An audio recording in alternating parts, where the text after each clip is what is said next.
Eso que llaman pueblo es lo que vimos ayer en las calles, ¿no? Digo, más allá de las pertenencias partidarias, cualquiera que simpatice con el campo popular vive la jornada como la de ayer, como la del 17 de octubre, como una fiesta del pueblo trabajador, del pueblo laburante, ¿no? Y esa alegría es la que se volcó a las calles luego de varios intentos de hacerlo a través de una plataforma. Hay que decir, algunos estaban decididos desde temprano de que iban a salir en caravana, ya lo sabían, ¿eh? Otros lo decidieron después en el transcurso, un poco embroncados ante la imposibilidad de hacerlo a través de la plataforma. El 17 de octubre de 2020 será también una fecha que quede registrada en la historia por un montón de cuestiones, por este contexto de una pandemia terrible. Insisto, no está tanto en agenda, me gustaría que estuviera mucho más presente porque debemos seguir teniendo conciencia de lo terrible que es este virus y de lo terrible que es que estemos contando muertos y que lo hayamos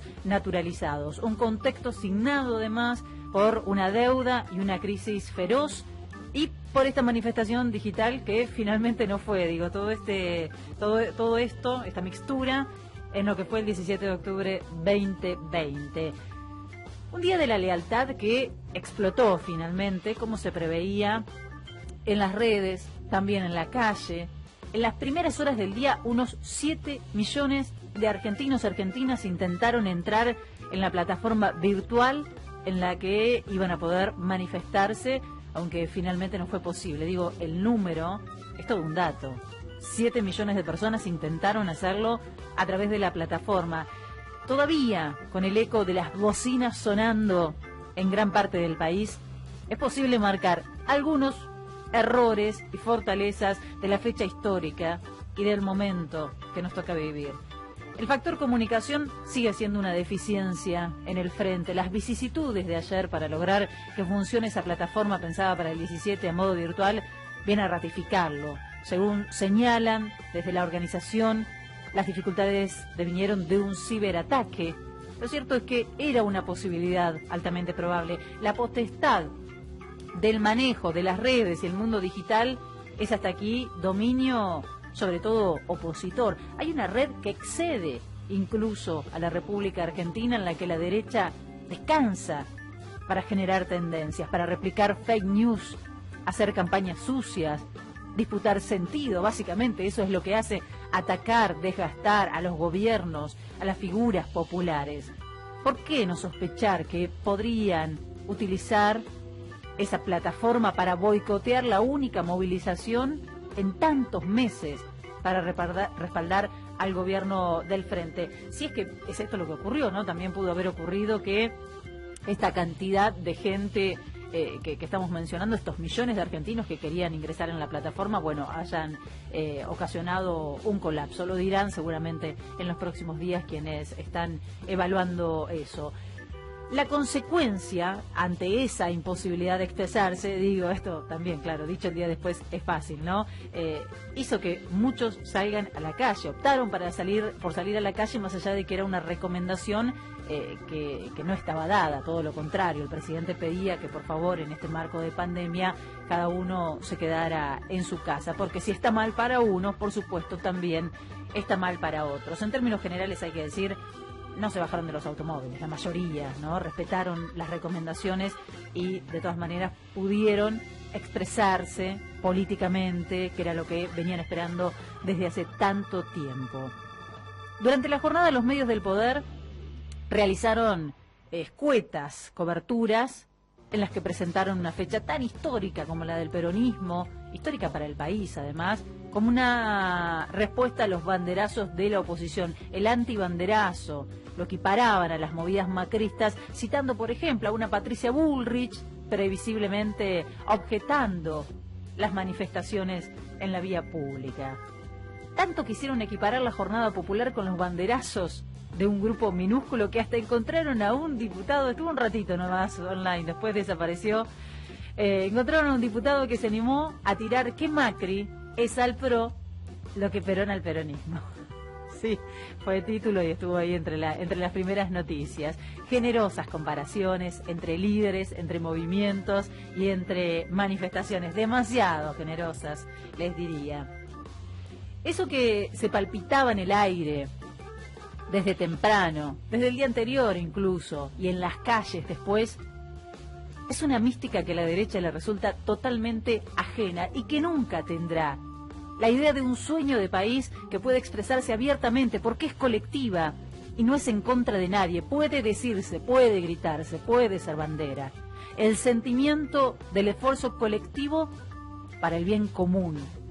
La alegría y el amor, eso también están presentes en este tipo de manifestaciones que jamás van a encontrar en los banderazos del odio. Eso que estaba en las calles es lo que tanto rechazo le genera y tanto miedo también. Es eso que se llama pueblo. El acto tuvo la rareza esperada, lógicamente, el acto oficial, ¿no? Poca gente en el salón para respetar las medidas de prevención, rostros con barbijos y un discurso que, una vez más, es dialoguista, es tendiente a cerrar la grieta. Rescató a Alberto Fernández el espíritu del peronismo, el espíritu de aquel 17 de octubre de hace 75 años, trazando paralelismos entre las demandas de entonces y las actuales. Hay y muchos, ¿no? Quizás es interesante también buscar paralelismos y traer a la mesa lo que fue el 17 de octubre del año pasado. Está bastante cerca, el del 2019. Hace poquito hablábamos de esa jornada, incluso rescatábamos algún audio. Las necesidades de entonces y las necesidades de ahora. El acto de 2019 fue la consolidación de la unidad del PJ, del Frente de Todos, ¿no? Que excede incluso al PJ. Después de mucho tiempo se dio un solo acto. Todos detrás de la idea de que el único enemigo es el neoliberalismo y fundamentalmente detrás de la idea de que ganar la elección era solo el comienzo, eso estaba en claro. Lo más complejo vendría después. Por supuesto que nadie imaginó que tan complejo sería, ¿no? Ya parecía el panorama bastante preocupante, pero para el gobierno de Alberto Fernández, a 10 meses de gobierno, está claro que el desafío todavía está por venir con esta pandemia que se ha sumado y con la especulación, por supuesto, del poder real todo el tiempo. En aquel acto, Cristina también tomó la palabra. Es verdad que ayer no había grandes expectativas acerca de la presencia de la vicepresidenta en la CGT, nadie lo esperaba, algunos especularon hasta el último momento con algún videíto o alguna aparición virtual que finalmente no se concretó. Es una ausencia demasiado grande como para no expresarla, como para no hacer referencia, más allá de que era esperada, ¿no? De que se esperaba que no estuviera, independientemente de los motivos. Una ausencia con mucho peso. Evocar los últimos años de la historia política argentina alcanzan para explicar la importancia que tiene la figura de esa mujer, que en un mundo aún absolutamente virulento para con las mujeres que disputan poder, me refiero al mundo de la política, contra todo pronóstico, logró en tiempo récord juntar a un sector popular que estaba muy atomizado, algunos incluso muy hostiles para con su figura, y avanzar en una campaña épica, con un libro bajo el brazo y eligiendo un candidato que le acompañe como presidente, no como vice, como presidente. ¿Cuántas veces ocurrió eso en la historia? Aunque a los medios les encanta tildarla de intransigente, eso es anteponer las necesidades del país al ego que cualquier líder o lideresa tiene. Anteponerlo para armar una estrategia acorde al contexto. Cristina supo y sabe también correrse de la escena tanto como para dejar gobernar y que no se ponga en duda en lo posible la figura presidencial. Quizás algo de eso también hubo en la jornada de ayer. Pero Cristina es, y lo sabemos, el espejo donde decide mirarse a la derecha todo el tiempo para reafirmarse. Es la figura en la que descargan todo su odio. Imaginemos qué tanto más complejo hubiera sido para Alberto Fernández gobernar, fortalecer su imagen en estos meses convulsionados con una Cristina de perfil mucho más alto. La presencia de la vicepresidenta, aún estando ausente en el acto, es un dato más de la jornada. El gobierno insiste en el discurso, Alberto Fernández insiste en dejar el odio de lado, una premisa bastante compleja, y buscar la conciliación con aquellos sectores que de ninguna manera quieren conciliar. lo demuestran a diario, lo demostraron esta semana en el coloquio IDEA, los referentes de empresas que públicamente expresaron más que sus ideas o sus diferencias, sus preferencias políticas y su incomodidad con este gobierno. Lo demostraron los productores que no liquidan a pesar de la baja en las retenciones y los que especulan a la espera de una devaluación, lo simplificaba recién Letcher cuando hablaba de economía. Probablemente en algún momento el gobierno deba dejar de buscar la gracia de estos sectores que jamás acompañarán, lo que no implica, y esto está claro, posicionarse en contra. A pesar de los esfuerzos para contener la pandemia en los sectores más vulnerables, para contener la miseria, ¿no? Eso es lo que está haciendo el gobierno desde el primer mes de la pandemia, tratar de contener no solamente los contagios, sino también el avance de la miseria y de la pobreza. A pesar de estos esfuerzos, se van acumulando en la agenda temas que eran urgentes hace un año y que lo siguen siendo.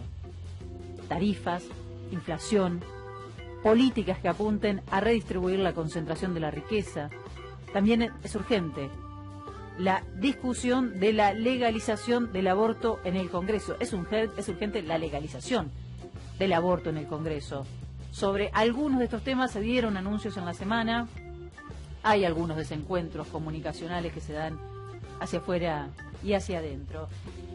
Y en la semana se escucharon además con fuerza voces de economistas afines al gobierno pidiendo no afianzarse solamente en el discurso político y empezar a tomar decisiones más firmes en el plano de la economía. Quizás sea hora de avanzar sin pedir permiso. El permiso ya se lo dieron en las urnas el año pasado los votantes y en cierto modo ese permiso se ratificó ayer. Los manifestantes en redes y en calles son eso también. Son la demostración de un poder que se mide con otros poderes, con el poder de los dueños de las plumas, de los micrófonos. Una demostración genuina de poder que quizás también funcione para que el gobierno tome fuerzas para reforzar su agenda en medio de esta pandemia y, claro, pueda tomar también la iniciativa con este respaldo. Enfrente hay una derecha exaltada, pero sin líderes claros. Un expresidente que pretende una campaña agresiva con entrevistas arregladas, guionadas, editadas, para poder posicionarse un poco mejor antes de que avancen causas en su contra y antes de que se publique un libro que aparentemente lo deja en jaque, lo tiene nervioso. La jornada de ayer fue además la ratificación del modelo de país que los argentinos eligieron hace un año. La Argentina de los derechos por sobre la de los negocios y la especulación, la de la igualdad y la solidaridad por sobre la Argentina del individualismo y la meritocracia, la de la ciudadanía manifestándose genuinamente por sobre la de los trolls. Esa es la Argentina que en definitiva todos estamos esperando.